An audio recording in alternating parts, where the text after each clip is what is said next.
ஒரு குழந்தை அழுகிறது. அதை சமாளிக்க அவர்களது பெற்றோர்கள் குழந்தைகளுக்கு செல்போனில் பொம்மை படம் காட்டுகிறார்கள்.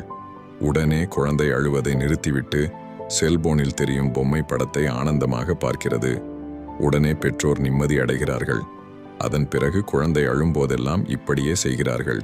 இதனால் குழந்தை செல்போனிற்கு அடிமையாகி அதன் கண்கள் பாதிப்படைந்து கண்ணாடி போடும் சூழ்நிலை உருவாகிறது. இதனால் மருத்துவர்கள் பெற்றோரை திட்டுகிறார்கள். அதன் பிறகு பெற்றோர்கள் தாம் செய்த தவறை எண்ணி வருந்துகிறார்கள்.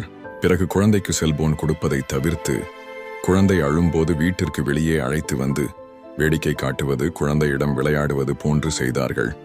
இப்படியே தொடர்ந்து செய்து வந்ததால் குழந்தை செல்போன் எடுப்பதையே மறந்து விளையாட ஆரம்பித்தது.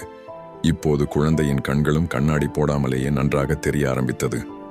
பெற்றோர்களே, குழந்தைகளிடம் தேவையில்லாமல் செல்போனை நாம் தான் கொடுத்து பழக்கப்படுத்துகிறோம். பிறகு நீங்கள் குழந்தைகள் மீது குற்றம் சுமத்தி என்ன பயன் சொல்லுங்கள்?